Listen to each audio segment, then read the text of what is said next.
హైదరాబాద్కి ఓఆర్ఆర్ అనేది మణిహారం లాగా ఉంటే ట్రిబుల్ ఆర్ అనేది మహాహారం లాగా కాబోతుంది. ఇలాంటి ట్రిబుల్ ఆర్కి అతి దగ్గరలో వచ్చే ప్రాజెక్ట్స్ లో మాత్రం ఖచ్చితంగా ప్లాట్స్ కొనడం మిస్ కావద్దు.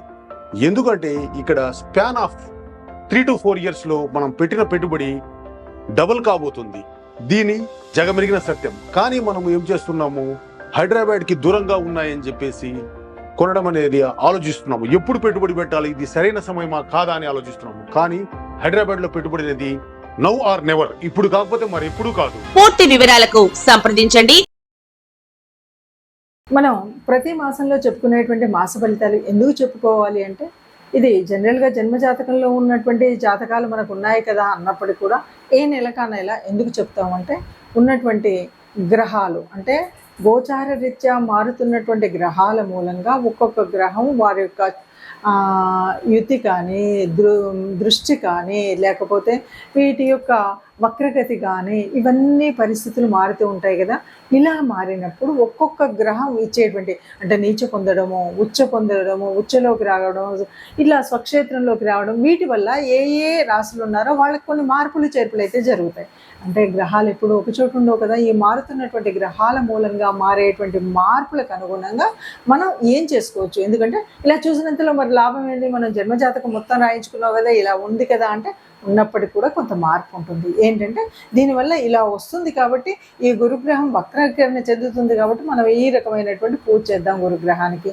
లేదు రవి నీచపడుతున్నాడు కాబట్టి రవికి నమస్కరిద్దాం, కుజుడు మరి నీచలోకి వెళ్తున్నాడు కాబట్టి ఇలా చేద్దాం అనేటువంటిది ముందు జాగ్రత్త కోసమే ఈ జ్యోతిషం ఉపయోగపడుతుంది. అందుకని గోచార రీత్యా మనం ఫలితాలు ప్రతి వారం చెప్పుకోవాలా, ప్రతి పక్షం చెప్పుకోవాలంటే చెప్పుకుంటే మనకు ఒక రకమైన ముందుగా మనకు మార్గదర్శనం చేసినట్టుగా ఉంటుంది కాబట్టి అలా చెప్పుకుంటాం. అలా మనం ఈ మాసం ఫలితాలు కూడా చెప్పుకుందాం. తదుపరి రాశి కన్యారాశి. కన్యారాశి వారికి ఎలా ఉంటుంది అంటే, రాశిలోనే మరి కేతు ఉన్నాడు, సప్తమంలో రాహు ఉన్నాడు, మరి అది కాకుండా రవి బుధుడు ఉన్నాడు. ఇలా ఉండి ద్వితీయంలో శుక్రుడు ఉన్నాడు. ఎట్లా ఉంటుంది అంటే లాభ నష్టాలు రెండూ కలిసి కలగలుపుగా ఉంటుంది. అన్ని ఆనందాలు అంటే కాదు అనిపిస్తుంది, అన్ని కష్టాలు అంటే కాదు అనిపిస్తుంది. కష్టం, నష్టం, ఆనందం, సుఖం అన్నీ కలగలుపుగా ఉన్నటువంటి మిశ్రమ ఫలితాలు ఈ మాసంలో చూస్తారు. ఒక ఆధ్యాత్మిక చింతన ఉంటుంది, ఆర్థికంగా బాగుంటుంది. శుభ పరిణామాలుగా ద్వితీయంలో ఉన్నటువంటి శుక్రుడు చక్కగా శుభ ఫలితాలను ఇస్తూ ఉంటాడు. ఇలా మనకి ఎట్లా అంటే రవి రాశిలోకి వచ్చి చేరడం, మళ్ళీ తర్వాత నీచ పొందడం. అంటే దీనివల్ల ఎలా ఉంటుంది అంటే ఏ గ్రహం ఇవ్వాల్సినటువంటి ఫలితాలు ఇస్తూనే మళ్ళీ కొద్దిగా కష్టం పెట్టినట్టుగా మనకు అనిపిస్తుంది. మొదట 15 రోజులు బాగున్నటువంటి కుజుడి ప్రభావం, తర్వాత నీచ పొందడం. ఇలాంటి పరిస్థితుల్లో కన్యా రాశి వారు మరి ఎలా ఉంటే బాగుంటుంది అంటే, తప్పనిసరిగా మనం మాట్లాడేటప్పుడు జాగ్రత్తగా ఉండి ఆదాయపరంగా ఆర్థికంగా ఎలాంటి ఇబ్బందులు లేకుండా ఉండేటువంటి వ్యవస్థ ఉన్నప్పటికీ కూడా వాటిని ఖర్చు పెట్టేటప్పుడు కొత్త జాగ్రత్తల్లో ఖర్చు పెట్టడం, అది రేపటి అవసరాలకు అనుగుణంగా ఉండేటువంటి ఇన్వెస్ట్మెంట్ మాత్రమే చేయాలి. లేదు అంటే ఈ ఇన్వెస్ట్మెంట్లు వృధా అయ్యేటువంటి పరిస్థితి ఉంటుంది.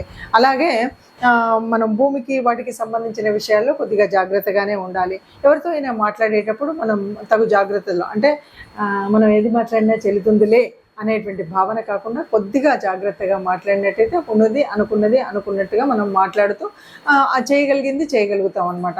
అలా చేయడానికి వీలుగా కొన్ని మనం ఆలోచనతో చేసినట్టయితే ఏ ఇబ్బంది లేకుండా ముందుకు వెళ్ళగలుగుతాం. ఇక ఆరోగ్యపరంగా చూస్తే కూడా ఆరోగ్యపరంగా కూడా కొంత మిశ్రమ ఫలితాన్నే ఉంటుంది. ఇక ఆధ్యాత్మిక చింతన అయితే ఉంటుంది.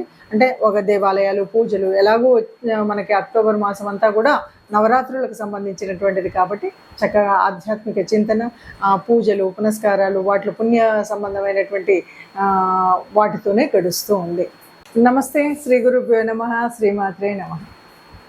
బతుకమ్మ పండుగ గురించి చెప్పుకుంటున్నాం. ఒక్కొక్క రోజు ఒక్కొక్క పేరుతో ఆడుకుంటాం. రెండవ రోజు అనగానే అమ్మకి ఈ రోజు ఏం పేరు పెట్టారంటే అటుకుల బతుకమ్మ.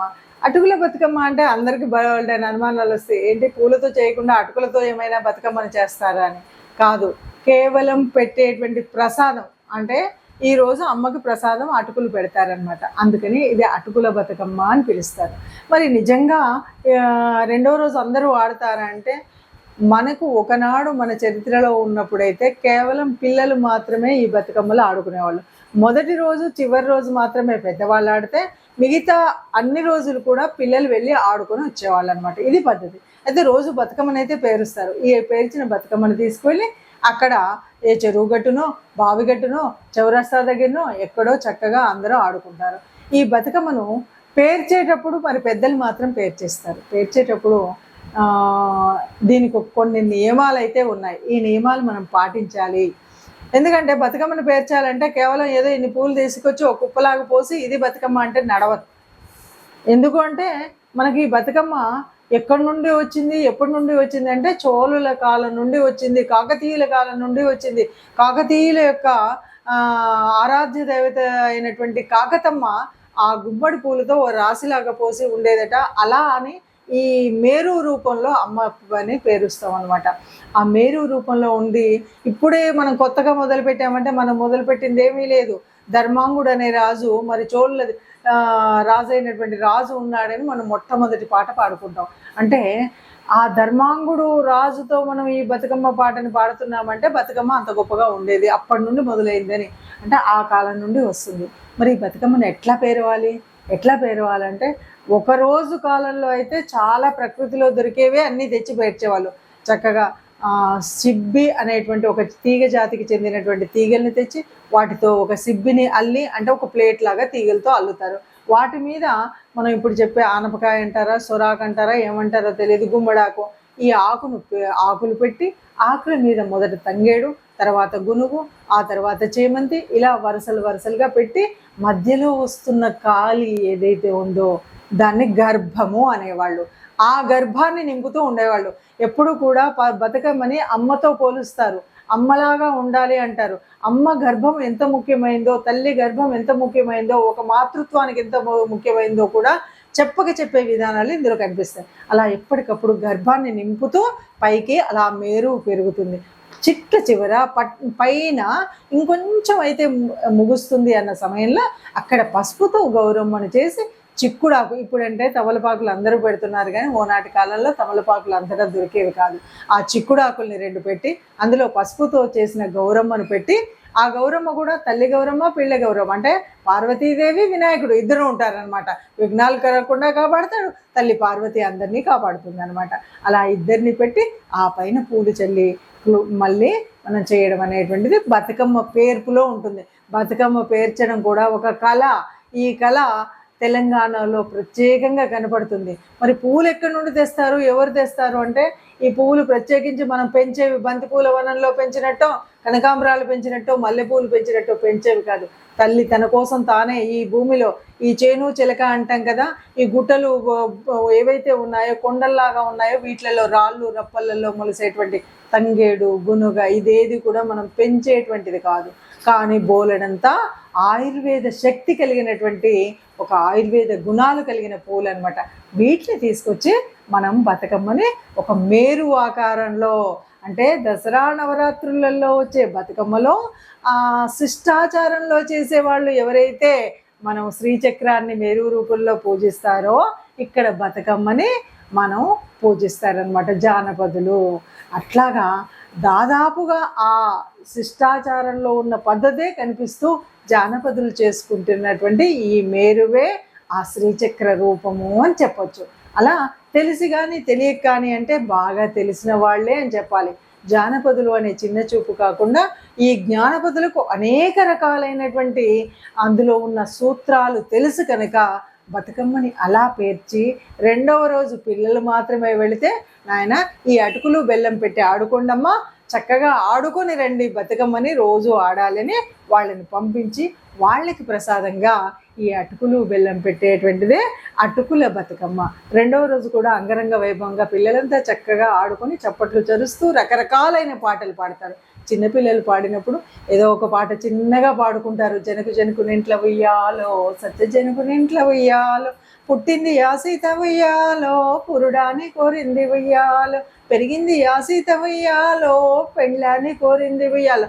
ఈ పాటలో మనకి ఏం కనిపిస్తుందంటే ఒక మహారాజు ఇంట్లో పుట్టినటువంటి సీతమ్మ కూడా ఒక ఆడపిల్లగా ఉంది కాబట్టి ఆ అమ్మాయి పుడితే పురుడు చేసుకుందని, పెరిగితే పెళ్ళయిందని, ఆ మధ్యలో ఆడుతున్నప్పుడు వెండి కోలలతో దంచిందని, వెండి మొంటలతో చెరిగిందని, అంటే రకరకాలైన బొమ్మలతో బొమ్మరిల్లులు కట్టిందని, ఇలా అంటే ఒక ఆడపిల్ల ప్రకృతిలో తాను చేయవలసినటువంటి పనులు, ఆడుకోవలసినటువంటి ఆటలు, ఇవన్నీ కూడా ఒక పిల్లలకు నేర్పించే విధి విధానంలో ఉన్నటువంటి పాటలు కట్టి పిల్లలకు జ్ఞానం నేర్పించినటువంటి ఒక సంస్కారమైనటువంటి పండగ బతుకమ్మ పండగ.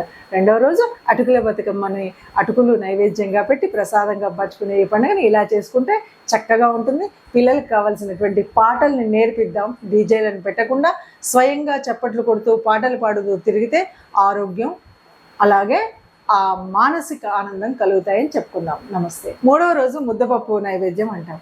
ఈ ముద్దపప్పును పెట్టి అమ్మని ఈ రోజు పూజ చేస్తాం. బతుకమ్మ పేరవడం అనేటువంటిది పెద్దవాళ్ళు పేర్చిచ్చిన, అంటే మొదటి రోజు ఎంగిలి పూల బతుకమ్మ రోజు పెళ్ళ పాప అందరం వెళ్తాం. చిట్ట చివరి రోజు సద్దుల బతుకమ్మ రోజు అన్ని సద్దులు చేసి అమ్మను సాగనంపుతాం. మధ్యలో మాత్రం ప్రతిరోజు పెద్దవాళ్ళు వెళ్తారు. పెద్దవాళ్ళకంటే పిల్లలు వెళ్తే ఒకరో ఇద్దరు బాగా పెద్దవాళ్ళు అమ్మమ్మలో నాయనమ్మలో ఒకరిద్దరు వెళ్ళి పాటలు చెప్పేవాళ్ళు. చిన్నపిల్లలు అయితే వాళ్ళే అప్పటికప్పుడు వచ్చి రాని పాటలు పాడుకుంటూ ఆడేవాళ్ళు.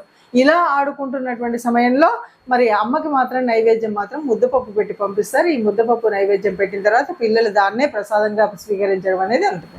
మరి ఈ పండగ ఎప్పటి నుండి చేసుకుంటున్నామని చెప్పుకున్నప్పుడు మనము చోళ్ళ కాలం నుండి చేసుకుంటున్నాం అంటాం కదా. ఇక్కడ ఏదైనా ఈ పండగకు ఒక ఉద్దేశం ఉందా, ఈ పండగను చేసుకోవడానికి ఏదైనా ముఖ్యమైన కారణం ఉందా అంటే చెప్తూ ఉంటారు. ధర్మాంగుడు అనేటువంటి ఒక రాజు ఉండేవాడు. ఆ రాజు మరి తన యొక్క పిల్లలందరూ కూడా 100 మంది కుమారులు ఉన్నారు. వాళ్ళంతా యుద్ధానికి వెళ్ళారు. యుద్ధంలో వాళ్ళంతా చనిపోయారు. వాళ్ళు చనిపోయిన తర్వాత రాజు ఏమీ చేయలేక తాను ఇంకేం చేయాలి, పిల్లలే లేరు కదా యుద్ధం పోయిన తర్వాత అని అనుకుంటే ఆ రాజు రాణి ఇద్దరు కలిసి తపస్సు చేయడం, దేవతలందరి అనుగ్రహంతో మళ్ళీ ఒక అమ్మాయిని ఇవ్వడం, అందరూ దేవతలు ఆ తల్లిని బ్రతుకు తల్లి అని దీవించడం, అలా ఆ తల్లి పుట్టిందని అప్పటి నుండి అంగరంగ వైభవంగా పుష్పాలతో పూజ చేసి ఆ తల్లిని, అందుకని బ్రతుకమ్మ అని దీవెనలు అందినటువంటి తల్లి కనుక బ్రతుకమ్మ అనే పండగ వచ్చిందని చెప్తూ ఉంటారు. ఏది ఏమైనా రాజు అంటే పరిపాలించేవాడు. రాజు ఏం చేస్తే ప్రజలు అది చేస్తారు. అలా ప్రజా పరిపాలనగా ఉండే దీంట్లో ఈ బతుకమ్మ పండుగ జరుపుకుంటున్నాం. బ్రతుకమ్మ పండుగ జరుపుకునేటప్పుడే మనకి సమాజంలో ఉన్నటువంటి అనేక కారణాలు ఇందులో చెప్పుకుంటాం. ఒక ఆడబిడ్డని ఎలా చూడాలి, ఇంటికి వచ్చినటువంటి చెల్లెల్ని ఒక అన్న చూడలేకపోయాడు. కారణం ఏంటంటే అన్న ఎక్కడో పని మీద వెళ్ళాడు. వచ్చినటువంటి వదినమ్మేమో ఆడబిడ్డ వచ్చిందని మీ అన్న ఇంట్లో లేడు అని చెప్తుంది, వెళ్ళలేక వెళ్తుంది. తర్వాత ఏదో ఆ చెల్లి చనిపోతుంది. అలా చనిపోతే ఆ విషయం తెలిసినటువంటి అన్న ఏడుస్తూ వెళ్ళేసరికి అక్కడ ఒక తంగేటి చెట్టు మొలిచిందని, ఆ తంగేడు పూలనే ఇప్పుడు మనం పూజ చేస్తున్నాం. ఇలా రకరకాలైనటువంటి కథాకథనాలు ఉంటాయి.